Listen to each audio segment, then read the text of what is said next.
In the soft haze of a Charleston morning, where the air hums with the scent of magnolias and the cobblestone streets glow under the first light, Emily Harper stood frozen in her family's kitchen. At 28, she'd come back to her childhood home in South Carolina, a temporary stop to save money while chasing her dream of becoming a trauma counselor. But this house, with its wide veranda and manicured gardenias, wasn't a sanctuary, it was a stage, and Emily had always been cast as the extra in her family's polished performance. The Harpers were Charleston royalty, or so they liked to think. Emily's father, Richard, owned a local construction firm and carried himself like the world owed him a favor. His voice boomed with authority, whether he was closing a deal or dismissing Emily's quiet opinions as childish. Her mother, Lillian, was the picture of Southern grace. Her smile as practiced as her Sunday brunch recipes, but it rarely reached her eyes. She hosted book clubs and charity teas. Yet her warmth vanished when Emily dared to question her. And then there was Jake, Emily's older brother, 32, the golden son whose charm could disarm a room. Jake's laughter was a weapon, sharp and cutting, always aimed at Emily when no one was looking. To the outside world, the Harpers were flawless, pillars of the community, their lives a postcard of Southern charm. But inside these walls, Emily was invisible. They called her dramatic, overly sensitive, a girl who made things up for attention. When Jake tripped her at the top of the stairs at 14, leaving her with a sprained wrist, Lillian sighed and said, "Stop exaggerating, Emily," when she limped after a playful shove into the backyard shed. Richard handed her an ice pack and told her to tough it out. Over time, Emily stopped arguing. She learned to swallow her pain, to shrink herself into the version her family preferred, the quiet sister, the problem child, the one who always got it wrong. She remembered one moment vividly, a wound that never fully healed. At Jake's 18th birthday, Emily, then 15, spent hours baking a cake, her fingers stained with blue food coloring as she piped his name in shaky letters. She'd saved her babysitting money for the ingredients, proud of her effort. But when the guests arrived, Lillian glanced at the cake and said, "Let's just say Jake made it. He's got such a knack for this. Doesn't he?" The room nodded, clapped, and Emily smiled through the sting, her pride curling up like a wilted flower. That night, she stopped trying to be seen. She started believing maybe she was too much. It was a humid Saturday in July, Jake's 32nd birthday, and the Harper house buzzed with preparations. Jake rolled into the driveway in a sleek black SUV, flashing his trademark grin, the kind that widened only for an audience. Emily, still in her coffee shop apron from the morning shift, moved quietly through the kitchen, arranging platters of chips and salsa. She avoided Jake's gaze, knowing the look he got when he was bored, a glint that promised trouble. "Hey, Em, come here a sec," Jake called, his voice light but edged with something sharp. She wiped her hands on a dish towel and stepped toward him, not thinking twice. The kitchen tile was slick, Charleston's summer humidity turning every surface treacherous. Jake pointed to a cooler by the counter. "Help me move this, will ya?" She took a step, then another, and her foot hit something impossibly smooth. Her legs slid out from under her, the world tilting in a heartbeat. Her back slammed into the edge of the counter, pain exploding like a firecracker, then fading into a chilling numbness. She tried to move her legs. Nothing. Her breath caught, shallow and sharp, as she gripped the counter's edge, willing her body to respond. Laughter broke the silence, Jake's, loud and cruel. "Oh man, did you see that? Somebody get that on video." A few of his friends chuckled from the patio, their voices mixing with the clink of beer bottles. Emily's heart pounded. "I can't move," she whispered, barely audible. Jake crouched beside her, smirking. Always the drama queen. "Huh? Get up before Mom loses it." "I can't feel my legs," she said, louder, her voice trembling. He scoffed, nudging her foot with his sneaker. "Not this again." Richard stormed in, his face red. "What's going on here?" She slipped, Jake said with a shrug, already turning away. "Those damn shoes on this tile," Lillian added, appearing with her glass of rosé. "She's fine." She does this. Get up, Emily. Richard snapped. You're embarrassing us. I can't move my legs. Emily said, her voice cracking through the haze. Something's wrong. For a moment, the room stilled. Then Richard sighed, waving a hand. Don't start this nonsense today. Lillian shook her head, her disappointment sharper than any words. Jake was already back at the grill, joking with a friend. They left her there, sprawled on the floor, pain radiating, fear sinking in like cold water. The party didn't stop. It shifted, voices lowering slightly, guests stepping around her like she was a spilled drink. Emily's cheeks burned, not just from pain but from the humiliation of being ignored while her body betrayed her. She closed her eyes, the fairy lights strung across the patio blurring into streaks. Then, footsteps, quick, deliberate. Emily. The voice was calm but firm. Cutting through the noise, Margaret Voss, the neighbor next door, a retired nurse with kind eyes and a no-nonsense demeanor, knelt beside her. I saw you fall. Don't move, okay? Emily opened her eyes. Margaret's face was steady, her brow furrowed with concern. Can you feel this? She asked, pressing lightly on Emily's shin. Emily shook her head. Nothing. Margaret stood, turning to the crowd. Has anyone called 911? Silence. Lillian stepped forward, alarmed. Margaret, that's not necessary. She's just... No. Margaret snapped, her voice like a whip. She might have a spinal injury. Moving her could make it worse. I'm calling now. She pulled out her phone, gave the address, and within minutes, sirens wailed down the street. As the EMTs lifted Emily onto a backboard, she felt the straps across her chest. A strange comfort in their firmness. For the first time that day, she wasn't invisible. In the ambulance, the paramedic's voice was gentle but direct. Any allergies? Prior injuries? No allergies. Emily murmured. I've had back pain before. Falls. But, no one ever took it seriously. We're taking it seriously now. The paramedic said. You'll be at the hospital in 10. We'll figure it out. The hospital smelled of antiseptic and urgency. Emily was wheeled into imaging, the MRI machine humming around her like a distant storm. She stared at the ceiling, her mind drifting to a notebook she'd kept as a teenager, a plain black one where she'd scribbled every hurt, every doubt, every time Jake's jokes left bruises. She'd hidden it under her mattress. But when she moved out for college, it vanished. Lillian had shrugged when Emily asked about it. That old thing? Probably got thrown out. It was just nonsense. Now, lying still as the machine clicked, Emily wished she had that notebook. It was the only place she'd ever told the truth. The doctor, a woman with steady hands and a calm voice, introduced herself as Dr. Reynolds. She pulled up the MRI scans on a screen. Emily, you have a compression fracture at L2. That's likely causing the paralysis you're experiencing. But there's more. She pointed to faint lines on the scan. These spots, T7, T11, L4, show older injuries. Some months old, others possibly years. Have you ever been evaluated for spinal trauma before? Emily's throat tightened. No. No one believed me. Dr. Reynolds nodded, her expression free of pity but full of resolve. You're not alone now. We'll get an orthopedic consult and a neurologist. We'll take it one step at a time. That night, in the dim hospital room, Emily asked for paper and a pen. She began to write, not a journal this time, but a timeline. The summer she was 13, when Jake pushed her off the dock into shallow water, leaving her back aching for weeks. Lillian had called it clumsiness.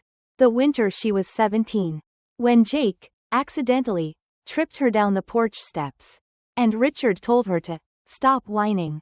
The spring she was 20, when Jake locked her out in a storm, and she slipped on the wet deck, blacking out from the pain. Each moment, dismissed as her fault, now formed a pattern she couldn't ignore. The next morning, Margaret returned, carrying a thermos of chamomile tea and a small notebook. I've lived next to you for years, she said, sitting beside Emily's bed. I heard things, yelling, you limping, brushing it off. I should have spoken up sooner. I'm sorry. Emily swallowed. You believe me? Yes. Margaret said firmly, and I saw him pour the oil. Emily, I have it on my doorbell camera. You're not alone anymore. With Margaret's help, Emily met with a hospital social worker named Claire. You can file a report. Claire said. You have medical evidence, a witness, and your own statement. It's enough to start. Emily hesitated, the weight of her family's judgment pressing down. They'll hate me. They already hurt you, Margaret said softly. Speaking up just means you're choosing yourself. They spent hours filling out forms, Emily recounting every incident she could remember. The words felt heavy, each one a brick in a wall she was finally building to protect herself. When they finished, Emily signed the papers, her hand steady. The fallout was swift. Richard stormed into her hospital room the next day, tossing the legal documents onto her tray. You're dragging us through the mud over a fall? Lillian's voice was softer, rehearsed. You're upset, Emily, but this isn't the way. It's the truth, Emily said, meeting her mother's eyes. Richard leaned in, his voice low. You want to be a stranger to this family? Fine, but don't expect to be my daughter after this. I guess I never was, Emily replied, her voice calm, final. They left without another word, the door slamming behind them. The trial unfolded under Charleston's gray winter sky. Dr. Reynolds presented the MRI scans. Her voice clear. Multiple untreated spinal injuries over years suggest consistent trauma. Margaret testified, her doorbell footage showing Jake pouring oil on the kitchen floor, then calling Emily over with a grin. A former neighbor, Mrs. Ellis, who'd cleaned their house years ago, spoke of seeing Jake push Emily. Her injuries dismissed as accidents. Jake was convicted of aggravated assault. Richard and Lillian faced charges of neglect and endangerment. The courtroom was quiet, the weight of truth heavier than any applause. 2 years later, Emily walked with a cane, her steps slow but deliberate. She worked at a trauma recovery center, helping others find their voices. She spoke at universities, her story featured in a PBS documentary on hidden abuse.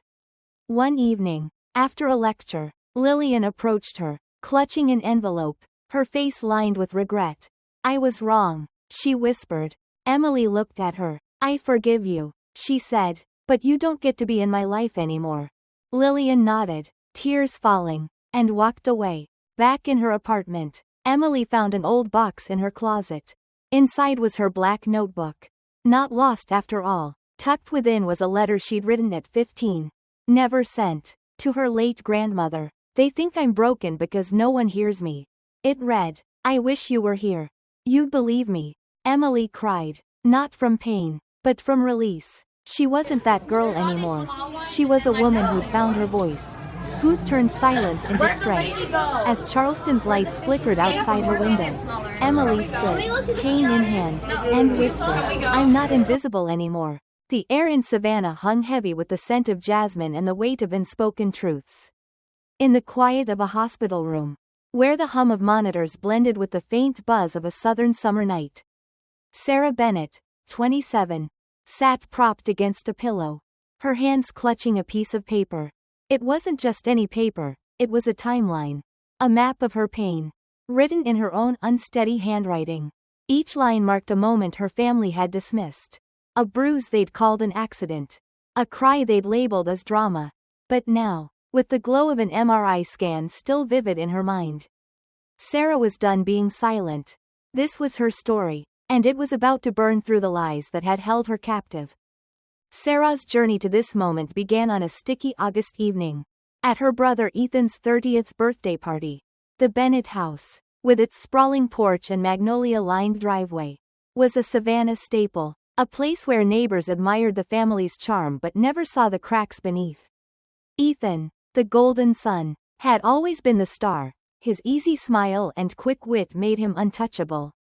Their parents, Thomas and Evelyn, played their roles perfectly. Thomas, a gruff contractor with a handshake like of ice, and Evelyn, a hostess whose smile was as polished as her silverware.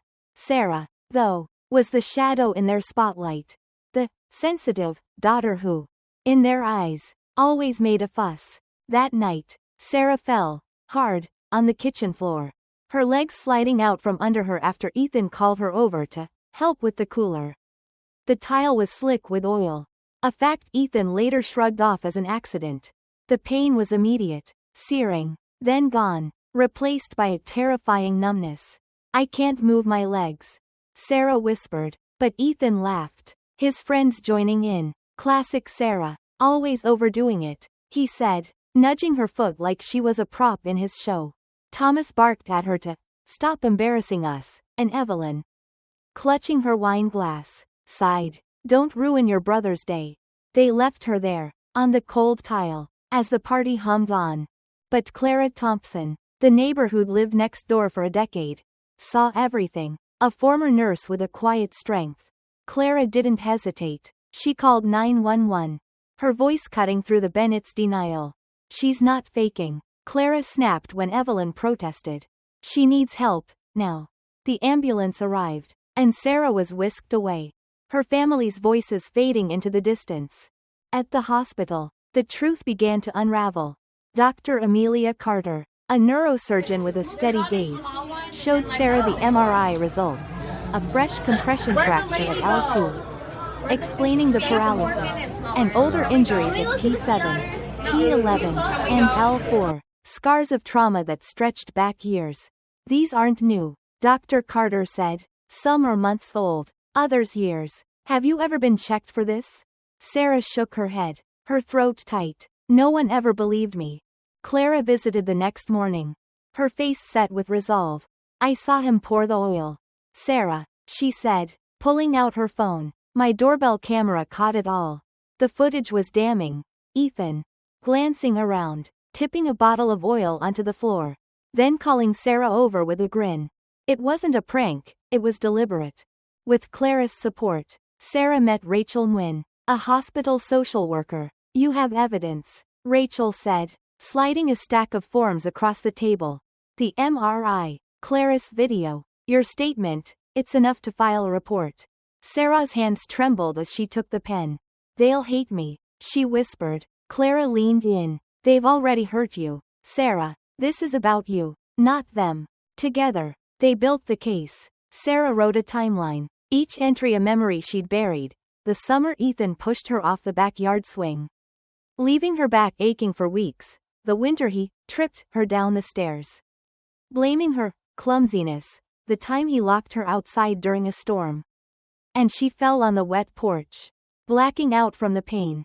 Evelyn had once thrown out Sarah's journal, a leather-bound book where she'd recorded every incident, calling it melodramatic nonsense.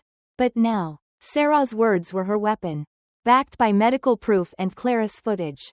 The police moved quickly. Ethan was arrested for aggravated assault, his charm crumbling under the weight of the video evidence. He tried to play it off, telling investigators, it was just a joke. She's always been dramatic. But the footage spoke louder than his lies. Thomas and Evelyn faced charges of neglect and endangerment, their refusal to acknowledge Sarah's injuries now a legal liability. When Thomas stormed into her hospital room, waving the legal papers, he roared, "You're tearing this family apart." Sarah looked at him, her voice steady. "You did that long before I spoke up." 2 years later, Sarah walked with a cane, her steps careful but determined. The paralysis had eased, but her recovery was a marathon, not a sprint. She'd moved out of the Bennett house for good, renting a small apartment in Savannah's historic district, where the oak trees draped with Spanish moss felt like quiet allies.